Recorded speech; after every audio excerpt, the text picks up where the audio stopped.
happy to be the guy who doesn't pull any punches. So I will happy to answer any questions and give the unvarnished truth from America. Okay, great. So I have a first question. I can feel intensely in Czech society that they don't know what to ask, but they feel in the air something is off. And we've been, Alex has been doing this work for 10 years. I have been doing it extensively for 1 year. But this is the first time I feel in Czech society that they know something is off, something's not how it's publicized in the media, and they don't know what. Do you feel that in America? That in the general public, that it's in, I would describe it, it's like in the air. There's just like a strange vibe in the air. Yeah, absolutely. It's just a matter of human beings having their own lives, right? And a lot of people simply choose not to engage with these kinds of issues until it becomes more and more present in their lives. It's just a function of how it works. But as ICE agents are roaming American streets and literally taking people's neighbors out of their homes, as they see just people being executed in the street, they see all of the actual mayhem that's going on. It's much harder for them to ignore. So that creeping realization, I think, in the kind of collective consciousness is just the fact that the regime is getting more and more radical and extreme, and it will continue to do so. And as it does, people, sorry for the cliche, but they wake up to what's going on and become activated. And you see people like Alex Preddy, a mild, caring Veterans Affairs nurse out there on the street, protecting women from, hostile forces. It becomes impossible, at least for more people to ignore. And it's reflected in, polling now, right? I mean, nobody likes this, except for the people who want violence. And unfortunately, those people are in every society. Yeah. I ask Alex often, how are you feeling? What is this feeling of unwanted satisfaction? I was right. How are you dealing with this? It's all coming out now. So it's the saddest truth. Yeah, every once in a while I get that damn it, I told you so thing, because it has been clear, right? I mean, I got started doing this 5.5 years ago, and it was very obvious to me then, we have a different problem than we've ever had in America. People's brains have been affected in a way that has never happened before. And I've just been watching it grow. It grew, unfortunately, all the way through the Biden administration. We didn't do what we needed to do in America to prevent this. And unfortunately, that kind of, lack of willingness to actually deal with the problem came back to haunt us, in a very, very serious way. Jim, you have a background as a successful game developer. How did it happen that you discovered some nefarious stuff online, resulting in the QAnon discovery? How did you get there? Yeah. Well, the games that were relevant to my investigations into QAnon were online games. So they were massive online experiences, and I was what we would call the puppet master or one of the puppet masters, and we were telling a story to lots and lots of people. It was a pretend story, but they knew it was pretend, right? Yeah. We didn't It was say the it was game. pretend. The idea of these experiences was, this is not a game. You would pretend it's not a game because that's fun. You're play acting inside of a world. So we did it for Halo. We did it for Batman. We did it for Microsoft. We did it for, many, many huge companies. We would create these experiences. And one of the things that we learned along the way is that this is powerful. Narrative is powerful. Immersing people in information is very powerful. And if you activate people, if you ask them to do things, they will do it. and so we would ask people to go answer a payphone, somewhere off in the distance. And if they would do it, it would be an artificial intelligence from the 26th century, right? And so we would build these experiences for people out in the world. But if we got something wrong, or people thought there was a clue somewhere, we said it to ourselves, they're driving themselves crazy looking for something that doesn't exist. Mm-hmm. And so we would put boundaries on it. We would say, okay, guys, stop, stop hacking this computer. It's not over there. Just stay down this path. And that's what any moral person would do.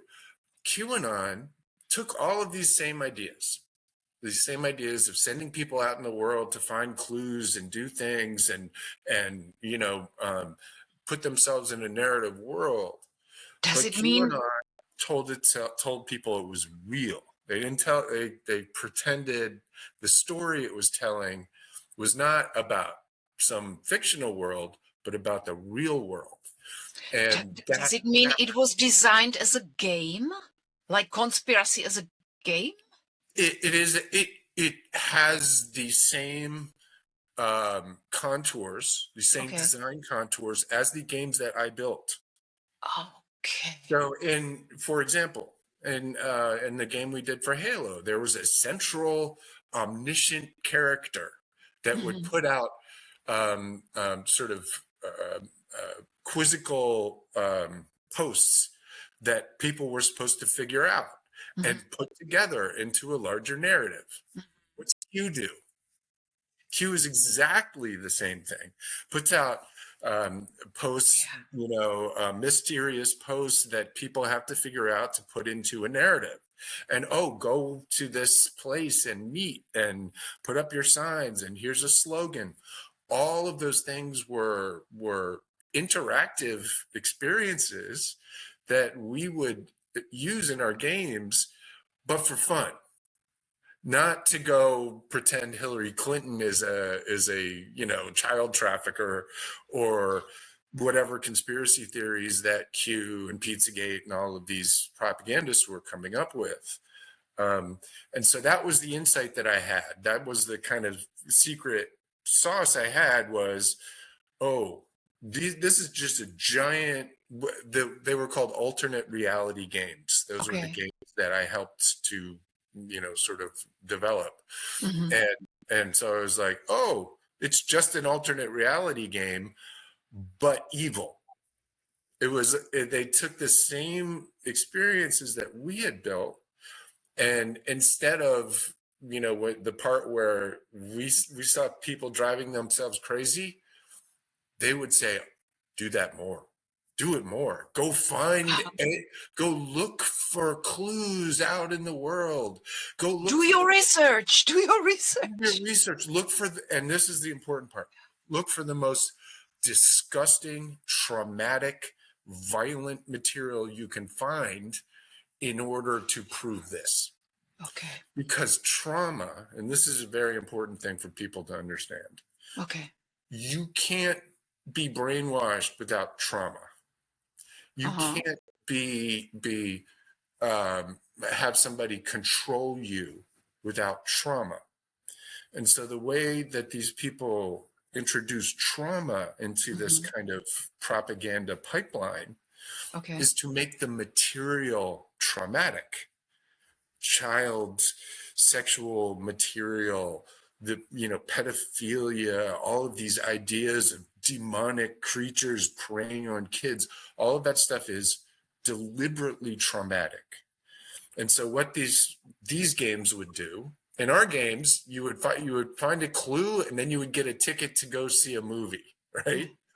And these, they would give you a clue, and the payoff would be a horrific Pizzagate video with all kinds of disgusting stuff. And so it was just a mirror world of the kind of same thing that we did, but the payoffs were different, and the amplification of bad behavior was deliberate. So this is the reason why people go nuts when they are exposed to traumatic experience online. That's the border of the rabbit hole. Yes, trauma. In order to sort of hijack people's brains, right? We have the amygdala, is the lizard brain, right? And then we have the thinking part up here. And when you give people traumatic material, it goes straight here. It goes straight to the amygdala, to the lizard brain, and skips this part. Mm-hmm. And so they basically rewire you to forget to not use your thinking part, right? Mm-hmm. Mm-hmm. And it's this, especially, if think about trauma in kids, right? Or the most extreme case, what happens to kids who are abused? They sometimes split. Yeah. They split personalities. They create a totally different reality for themselves in order to escape the abuse. And there's a similar thing that happens in people's minds when they have a totally traumatic version of the world. Hillary Clinton's a pedophile, and all the Democrats want to kill us. All of this terrifying stuff. And the old world that they're now suppressing, right? The old world where everything is actually pretty normal and it's fine. This is the same kind of psychological wedge that they drive into people by exposing them to this material over and over. I would just like to take us back a little, because we understand this, but a lot of Czech people are going to watch this and they have no idea what QAnon is. So I've seen your documentary film like 50 times. I have reposted it over and over and over again on all my social media. I keep watching where the sources go. It's still on Vimeo. What do you call it? So yeah, I download it. I just, that's like my number one, just a piece of art I love. Thank you. But Czech people don't know QAnon. So if I can ask, and I'm sorry. They met it already. They just don't know what it is. Yeah. But we need to explain, because the purpose of our platform is not just to be journalists, which I'm not. I'm a writer. Neither am I. Me neither. So, and we need to transfer this information. What's going on? So, what is QAnon, and how you found out about it? You were a developer of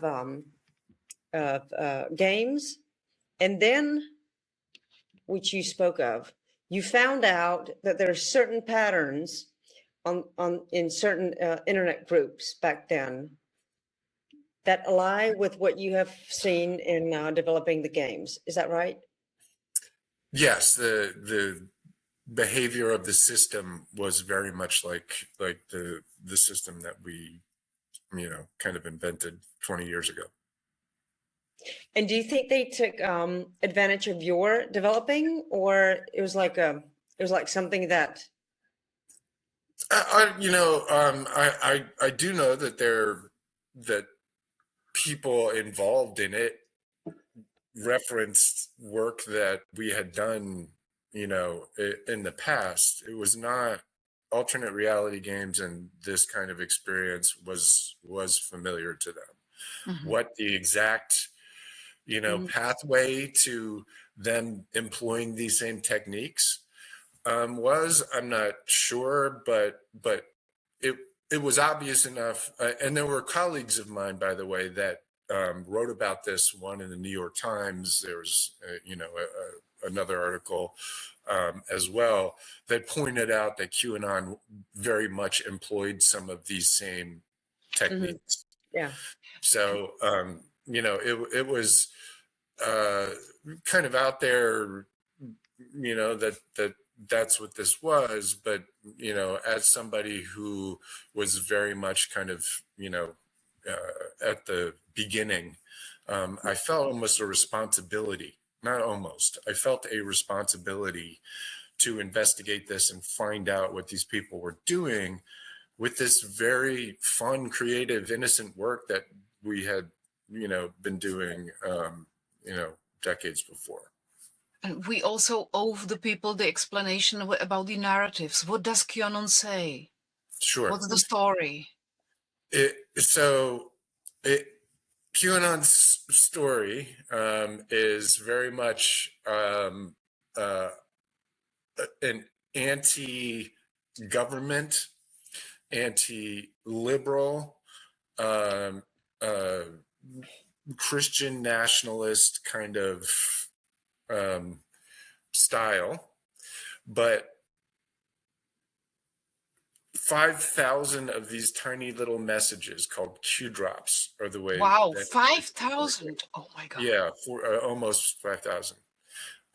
And some of them are very short. Some of them are super long and very detailed and whatnot, all involving conspiracy theories against certain people, and blaming things on other people. So it's a giant sort of game of shifting blame from Trump, Mike Flynn, people, who had committed crimes, in my view, and in the view of many others, and shifting it to Democrats.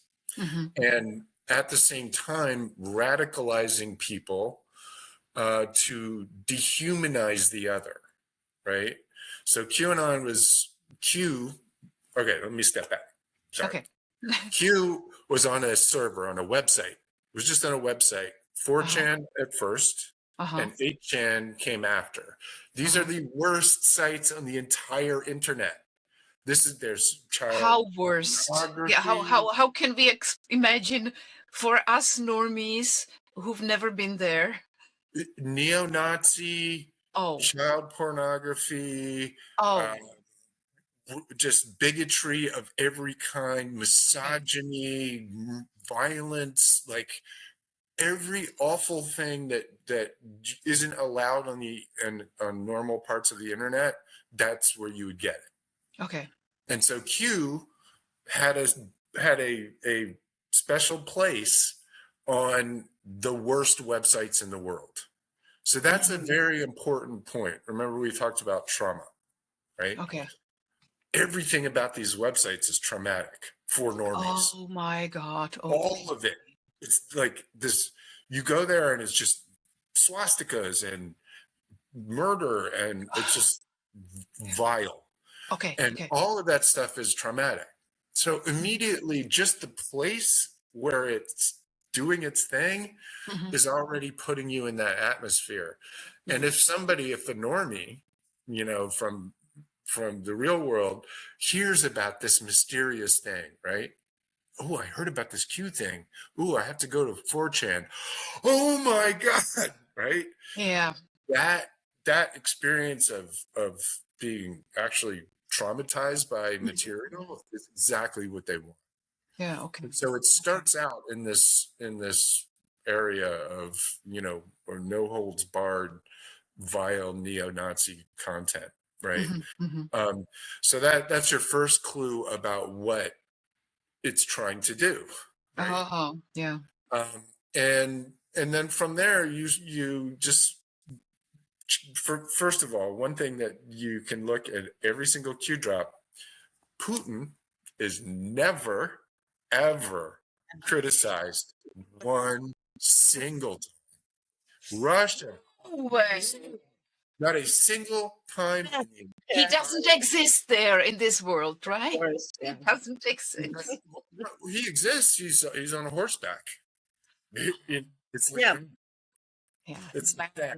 And going back and then and Q the first of all, it's a little bit old fashioned at this point. Like Q really isn't even a thing anymore, but the kind of descendants of it are Mhm. effectively running the White House, Yeah. right? In fact, did you see that the Department of Labor of the Yeah. United States of America is posting Q drops No way. on the official fucking. What is a Q drop? Is that the message or? That's the message on these boards, you On know, these that toxic. they, like, Okay. yeah, what on is these it look toxic like? boards. So it's like, you know, Hillary, you know, is a pedophile or whatever. Oh, like This- informational Q drops. th- Yeah, yeah, these yeah. posts. So their slogans, right? One of them is trust the Mhm. Trust the plan. I've met this before. Okay, so this is trust the plan is the basic Q thing, where it's basically we're trusting this anonymous poster on this website, right? This because they have no idea who it is, right?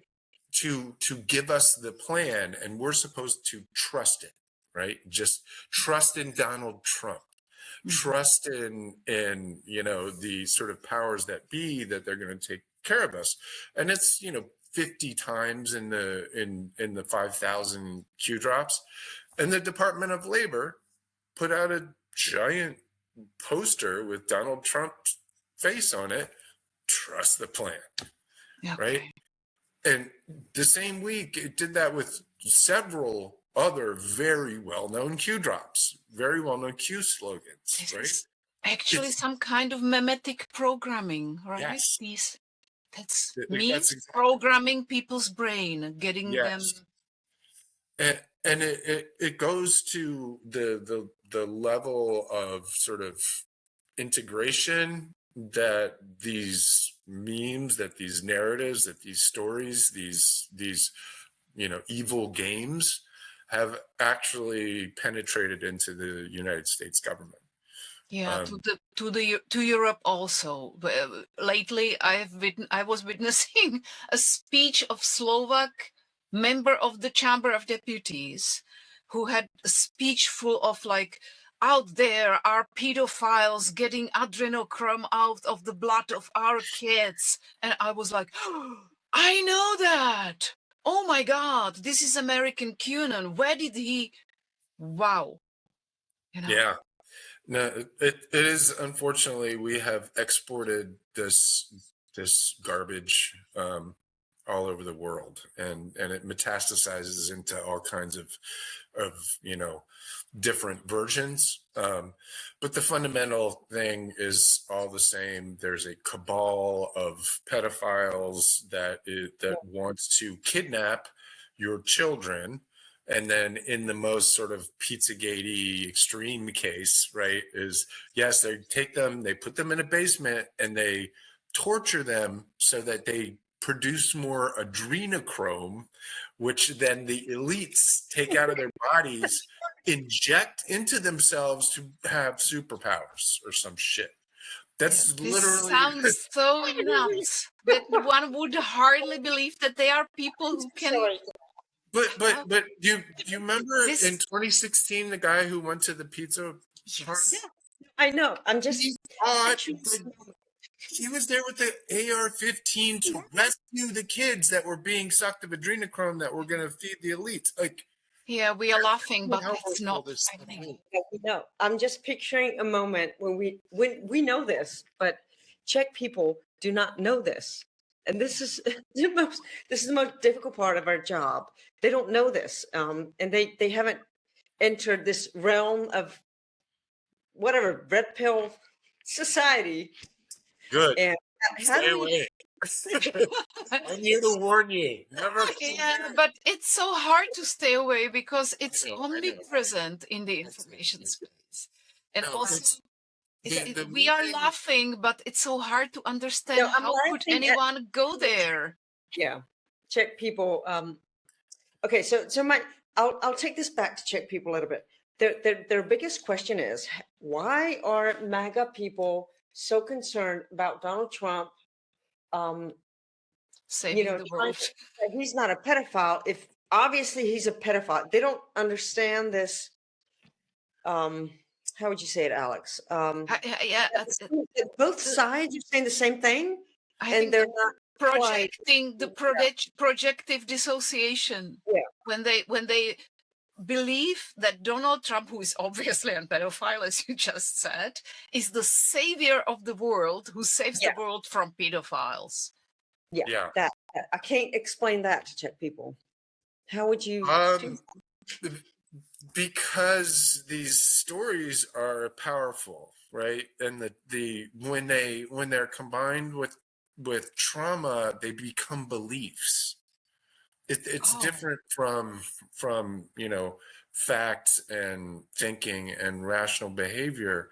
They become beliefs. And again, the reason why the trauma is important, because their thoughts about this never enters in many cases the front of their brain. They don't make these connections, and that's why it's so powerful and dark, and why it's so important for people to understand it. One reason why I think it's important for people to hear this stuff is that if you understand how it works, it's almost impossible for it to work on you. And that is a very powerful thing. It becomes almost like an inoculation, right? If you know that a traumatic video has the potential to, do something hurtful to your psychology, your brain is usually smart enough to actually put up filter it or the somehow right guardrails to make sure that you don't get conned into it. But people who are caught unaware don't have their defenses up, and it just hits them like a ton of bricks. Yeah. And so one thing that you remember about the whole kind of pedophile thing, right, is Save the Children. Yeah. That was another huge QAnon thing. Right. And that's the exact turnaround, right, that you're talking about. It's save the children, but not save the children from Donald Trump, which is what it should be. It's Donald Trump is saving the children. And that's the move that they make. And when here's how a video like this works, and I've seen unfortunately many of them, and why people's brain gets short-circuited like this. They'll see some very traumatic, horrible material of kids with bruises and all of this child abuse kind of stuff. They'll have pictures of Hillary Clinton as a demon or whatever, blood coming out of her eyes. And while people are in that traumatic state, and this is an important point, the savior comes. Mm-hmm. The savior is Donald Trump. Sometimes it's Flynn, sometimes it's whoever it is the thing is, but it's usually Donald Trump. And that moment of taking a traumatized person and giving them a solution, no matter how false it is very powerful. And when you do that to someone over and over again, it becomes a belief, not something that they're thinking about. Not an information. It's not something, it's not a rational belief. Yeah. It is an irrational, rewired part of their brain. It's a rewired identity. That needs to be very slowly and carefully handled if they're going to get out of it. So one thing to know about people who are in this condition, who have had this happen to them, you can't argue them out of it. And in fact, when you do, when you try and go right at those beliefs, all it does is make that person's brain see you as the enemy. Immediately, the red alerts go up because you're being associated with this trauma. You're being associated with you are touching the wound. Yeah. You're the pedophile on the side of the pedophiles. I don't know how many times I've heard, first myself, but other people say, my own sister called me a pedo. right? Like, and this Yeah. this is an epithet that, you know, so became common in America for this particular reason, right? Because it is the most disgusting thing you can say about somebody. I have one more question, Alex. I'm sorry. Do you have I never thought of this. Why is pedophilia such a mainstream topic of psychological operations or movies, or it's obviously the worst crime, but why is it so symptomatic for these narratives? Trauma. I have no answer for that. I don't know. It's trauma, it's especially effective towards women. Yeah. One of the big targets of Trump and MAGA and this whole thing was to get women on their side. Yeah. And it all started from, you know, you have Hillary Clinton, who's going to be the first female president of the United States. And so what does it take to turn a woman against another woman? Accuse her of being a pedophile, right? Huh? Okay. Or protecting pedophiles or I mean, human in trafficking. the case of Pizzagate, it was, no, she's hiding people in the basement and she's, you know, like it was accusing her. And no matter how insane it is, right? When you have this sort of real traumatic stuff along with it, and you have, you know, thousands of other people going along with it, it becomes real.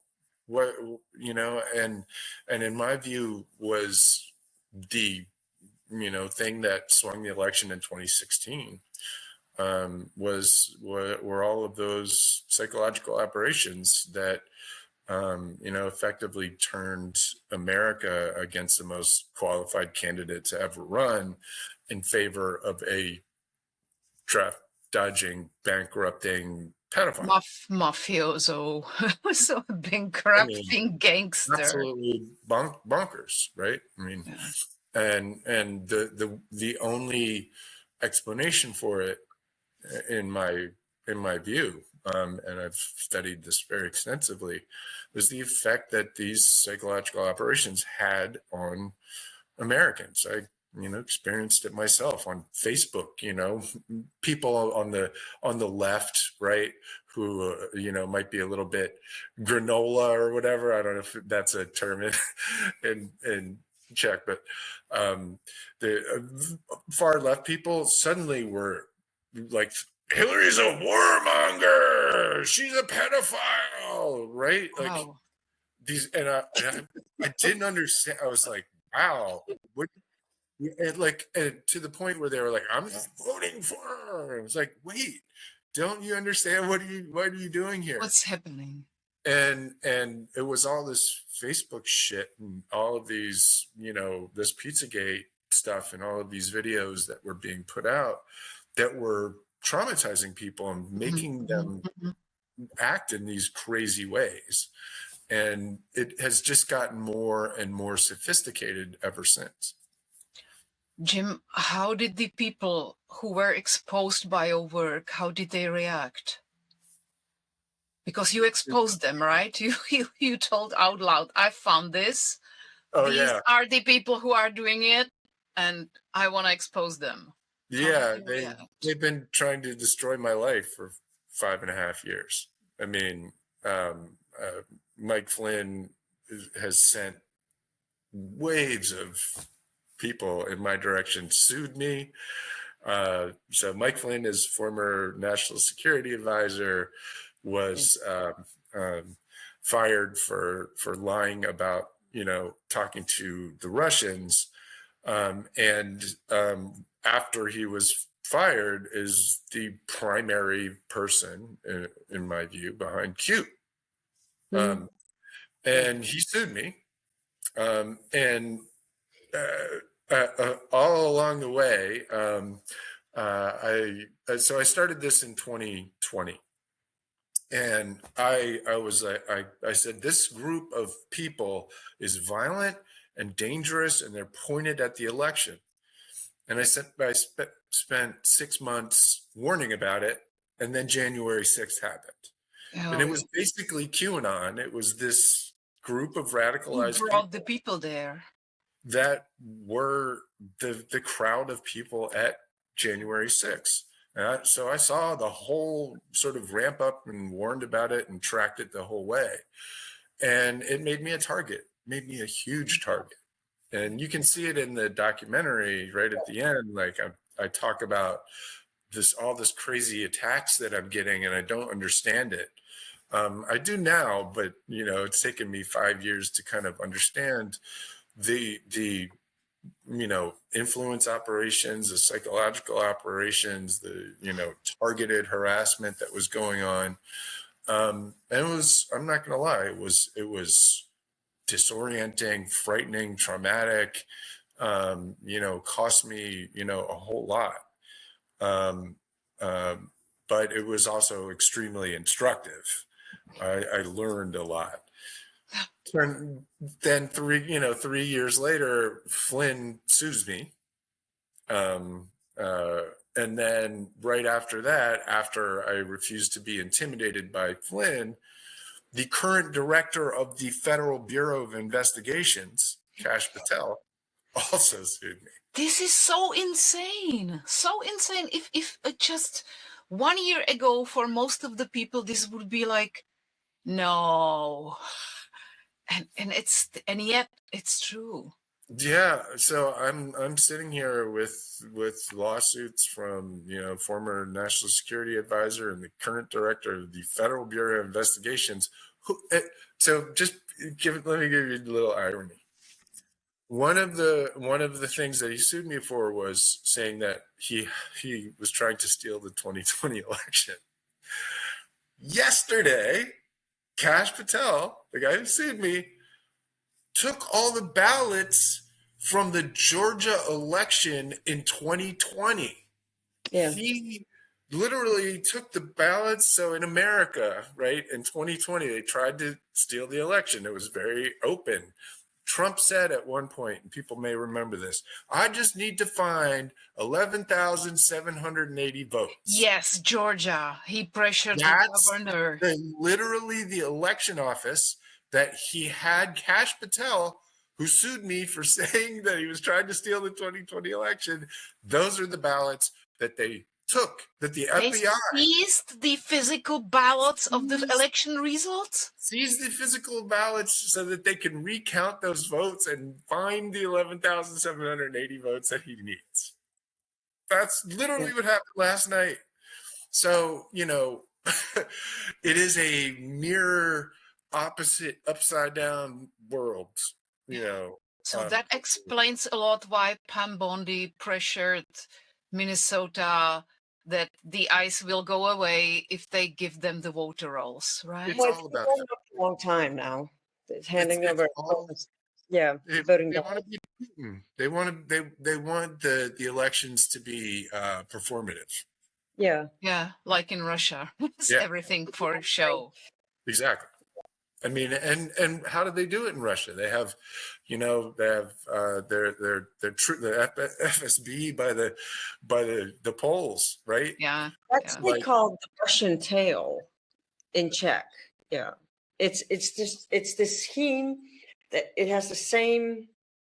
Okay, now I'm really bad at this. If you look at the data and you look at the scheme, it's called the Russian tail. That it The dear leader becomes always 99.99%. Yes, right. no, it goes. Yeah, I'll show it. I'll post it later. I'll cut this out. But it's Russian scheme. Yeah. Yeah. Exactly. And it started. Really powerful. 2%. Yeah. So, okay, I want to ask you this. Do you think the elections are already rigged now, the midterms? No. How but far did they go? No, but I think they're trying as hard as they can. Okay. I think a lot, this ICE thing really is, what's not funny, but dark about it. People like Tom Homan and Stephen Miller, like, actually are racist psychos who want ethnic cleansing. right? Yeah, There yeah. really is that. This is what our psychologists say. Yeah. People Yeah, in Czech it's the Republic are just kind of profiling them, and they say they are nuts. Stephen they're Miller they are is a they're clinical psychopaths. paranoid psychopath. Yes, and invested in this great replacement paranoia, right? Where all the brown people are going to turn America into a slum or some, like literally, this is, the kind of stuff they believe. Shit, where was I going with that? We were talking about Stephen Miller. What was the original question? If the elections are rigged. Yes. And so Stephen Miller and those guys are very actually invested in this immigration thing. Mhm. But in my view, the bigger plan for all of this paramilitary action is so that they can control election sites. Yeah. They say very clearly, we're doing this in blue states. Like Trump isn't even hiding it. He says we're Yeah. doing this in democratic cities. Yeah. Sometimes they say sanctuary cities, but Trump just comes out and says this stuff now. He just Yeah. says, we're going to go after your cities. And, they've also set up this rapid response force in the National Guard units all across America that can, respond to a crisis of some kind. So they have units all over the country Yeah. that are at any moment prepared to do what Kash Patel did and go seize voting ballots, cause all kinds of mayhem. Yeah. And so, is the election rigged already? No, I don't think so, because the states, one thing smart about America is the states really do control their elections still. Mhm. It's why Pam Bondi, to your point, wants our voting rolls so that they can remove that Mhm. from the control.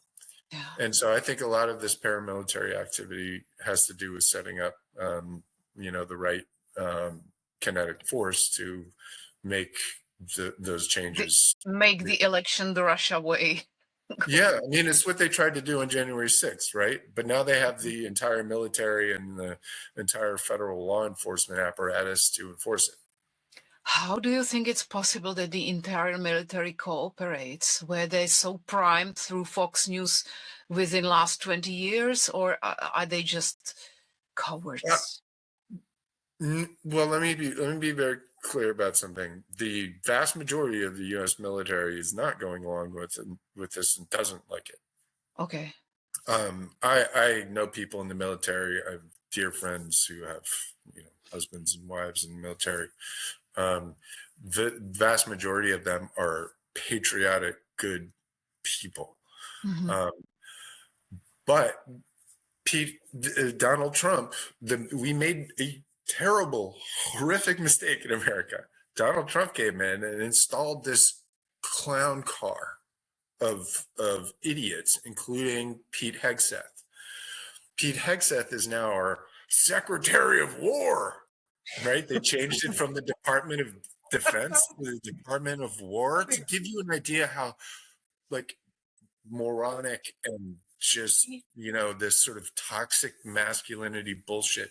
He Anyway, looks like that slimy gigolo of Italian Quarter in the exactly. 40s. Yeah, he's a miserable bastard, and he's fired.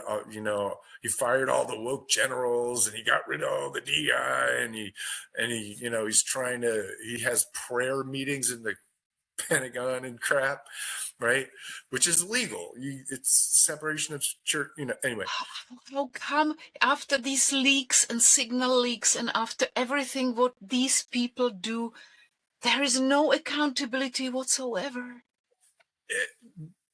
What on a bigger level, what has happened here is that the weakness of the American system, the vulnerabilities of the American system, have been utterly and finally exposed. Right? Yeah.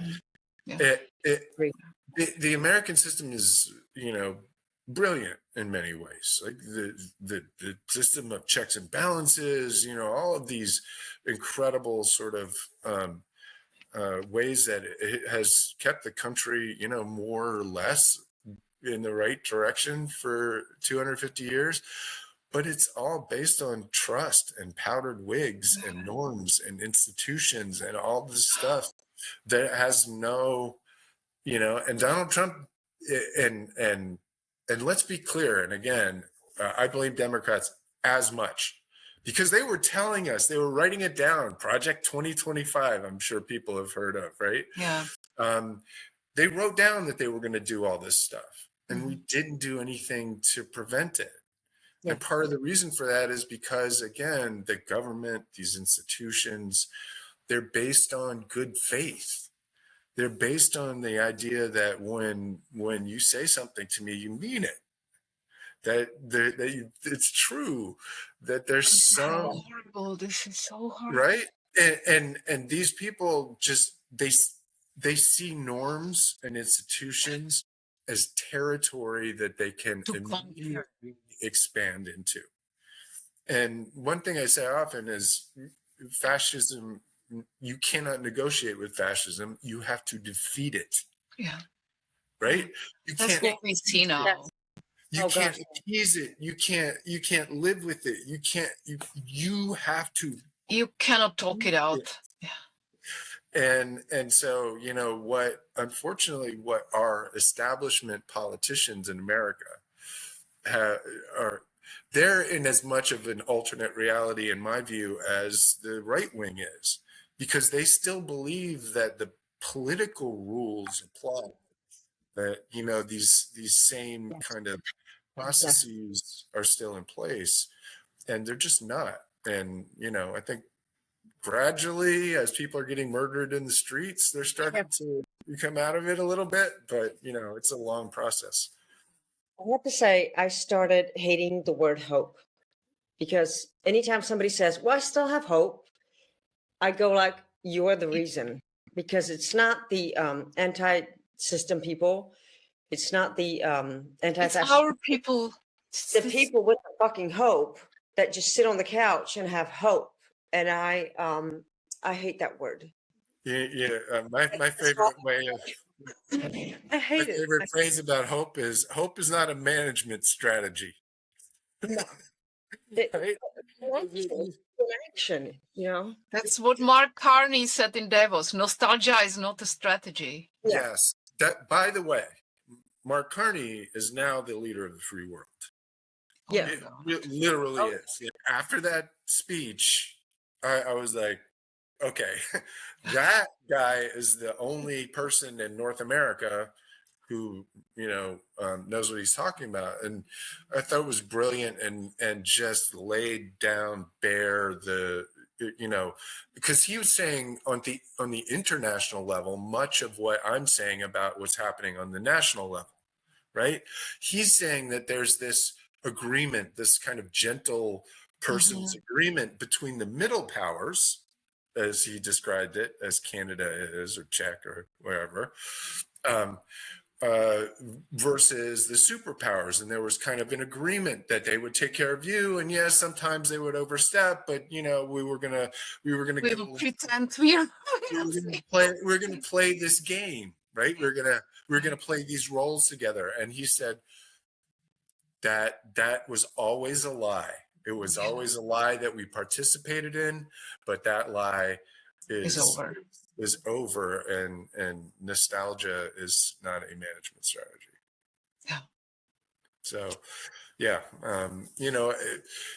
people like Mark Carney give me hope that this is just a horrible phase that America is going through, but boy howdy is it's a hell of a phase. How can we help as Europe? Yeah. What can we do? Here's what. So I wrote in February of 2025 that Europe should kick America out. And I wrote this, a month into Trump's term. You should kick America out of NATO, kick America out, all of our bases out, kick us out of EU, bring Ukraine into NATO, build an army of Europe, kick Elon Musk and X and every The entire Silicon Valley the dirty entire money. Silicon Valley AI chatbot tech bro bullshit, get rid of all of it, right? That if I ran the zoo, you know, because what America needs is a slap across the face to say, I'm sorry, you're just a country right now, and you can't treat us this way, and we're not going to go along with it. Because what the people of America need is, you know, and I've written about this, we need like a wedge. We need an immovable object that we can squeeze these people out, right? Because if we have a world that's not putting up with it, right? That's not appeasing it and not, you know, Not playing the game alone. not playing the game, you know, being Mark Carney instead of, you know, Orban or whatever. We have a far better shot at getting these people out, either by the conventional way or some other, you know, more dramatic way, which based on the behavior of this regime, I think it's going to be dramatic. Whatever it's going to be, it's not going to be a normal position. So thank you. That's the best I have, is be as mean to us as you can. Reject us. No, we love you. I wanted to tell you this. I know. Don't give us any slack. You know, that we messed up. We did too. I mean, you know, actually, part of Europe is under Russian influence in the same way, like you guys are. I understand. I'm talking including our own country, but still, we are ready to fight. So yes, that's the best I got, and you know. I apologize on behalf of the normie population in America who wants absolutely nothing to do with this madness, and you know, thank you for your patience while we clean up our mess. This is such a perfect talk. Thank you, Jim. Thank you, Jim. You Thanks are for having me. I appreciate it. Our general of mind warriors. So thank you so much. My pleasure. Our pleasure.